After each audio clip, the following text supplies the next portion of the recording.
Hello दोस्तों, आज हम बात करने वाले हैं बांग्लादेश में क्यों भड़की हिंसा। जानेंगे इसके कारणों को।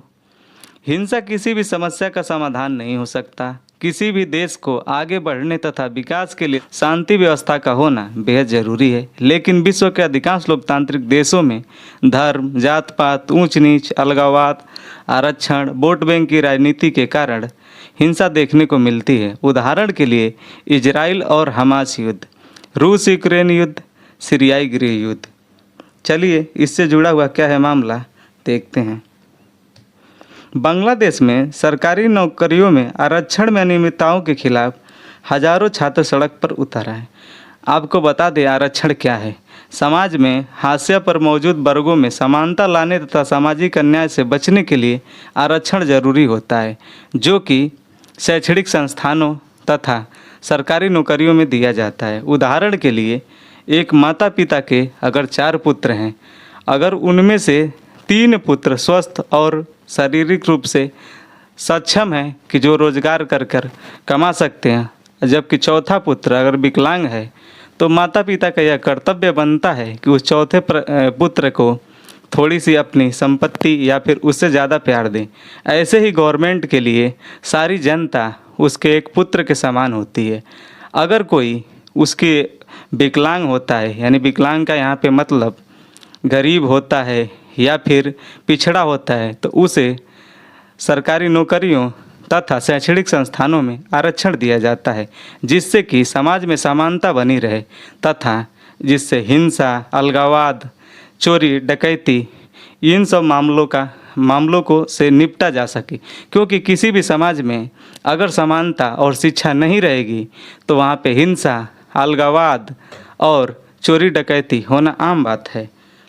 इसी से जुड़ा यह मामला है। दरअसल बांग्लादेश में आरक्षण प्रणाली के तहत 56% सरकारी नौकरियों को आरक्षित किया गया है। इसमें से 30% आरक्षण साल 1971 में मुक्ति संग्राम के स्वतंत्रता सेनानियों के वंशजों के लिए रिजर्व है। प्रदर्शन कर रहे छात्रों का आरोप है कि शेख हसीना सरकार मेरिट पर नौकरियां नहीं दे रही हैं। यानी यहाँ पे जो ये हिंसा हुई है उसको मेरिट पर लेकर नौकरियां नहीं दे जाने को लेकर हुआ है। चलिए आगे देखते हैं। हिंसा में अब तक 39 लोगों की मौत हो चुकी है। ढाका में लाठियों और पत्थरों से लैस हजारों छात्र सशस्त्र पुलिस बलों से भिड़ गए। इस दौरान 2500 से अधिक लोग घायल भी हुए। प्रदर्शन को दबाने के लिए कई स्थानों पर मोबाइल इंटरनेट सेवा बंद कर दी गई है। चटगांव में राजमार्ग को अवरुद्ध करने वाले छात्रों पर पुलिस ने आंसू के गोले भी छोड़े हैं। बढ़ती हिंसा के कारण अधिकारियों को गुरुवार दोपहर से ढाका आने जाने वाली रेलवे सेवाओं के साथ साथ मेट्रो रेल सेवा को भी बंद करना पड़ा है। इससे प्रभावित बहुत से छात्र, क्योंकि बांग्लादेश में बहुत से छात्र पढ़ने या फिर नौकरी करने के लिए जाते हैं, तो बांग्लादेश में जो भी बांग्लादेश से सटा हुआ सीमा है उससे बहुत सारे भारी मात्रा में वहाँ से स्टूडेंट, काम करने वाले लोग भारत के तरफ आ रहे हैं। जैसे उसमें भूटान के कुछ छात्र हैं, नेपाल के लोग हैं और भारत के लोग शामिल हैं, जो मेघालय, त्रिपुरा और पश्चिम बंगाल के रास्ते आ रहे हैं। क्या है प्रदर्शनकारियों की डिमांड? तो आइए जानते हैं कि दरअसल पूरा मामला क्या है। सबसे बड़ा सवाल है कि आखिर छात्रों की सरकार से क्या डिमांड है और बांग्लादेश में सरकारी नौकरियों को लेकर आरक्षण का क्या कानून है। दरअसल बांग्लादेश में आरक्षण प्रणाली के तहत 56% सरकारी नौकरियां आरक्षित हैं। इनमें से 30% आरक्षण 1971 के मुक्ति संग्राम के स्वतंत्रता सेनानियों के लिए है। वहीं 10% आरक्षण पिछड़े प्रशासनिक जिलों के लिए, 10% महिलाओं के लिए आरक्षित है तथा इसके अलावा 5% आरक्षण अल्पसंख्यक जातियों के लिए और 1% दिव्यांग लोगों के लिए रिजर्व है। ऐसे में अगर सारे को आप कैलकुलेट करेंगे तो वो 56% होता है। आरक्षण को लेकर विवाद, इन सभी आरक्षण प्रणालियों में विवाद 30% आरक्षण को लेकर हुआ, जिसमें सरकार ये चाहती है कि इस आरक्षण को या तो समाप्त कर दिया जाए या फिर उनके समर्थकों को दे दिया जाए। वहीं सुप्रीम कोर्ट के एक मामले ने भी इस हिंसा को भड़काने में बहुत बड़ा मदद किया है।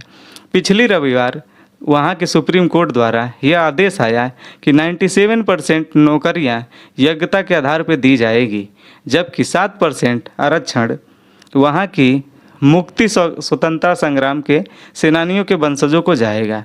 इसी नियम से आहत होकर लोग सड़कों पर उतर आए और यह मामला धीरे धीरे इतना गंभीर हो गया कि लोगों ने सरकारी कार्यालय, वहाँ की सरकारी प्रॉपर्टी, बसेज, उनको फूंकना और तोड़फोड़ चालू कर दिया, जिसके जवाब में सरकार की तरफ से भी एक्शन लिया गया और देखते ही किसी भी पर्सन को वहाँ गोली मारने के आदेश जारी कर दिए गए हैं। आरक्षण की आग झुलस रहे बांग्लादेश की स्थिति को देखते हुए सुप्रीम कोर्ट ने नौकरियों में आरक्षण का फैसला वापस ले लिया है। इसको देखते हुए जो अपना सुप्रीम कोर्ट ने जो पहला आदेश दिया था उसको वापस ले लिया है।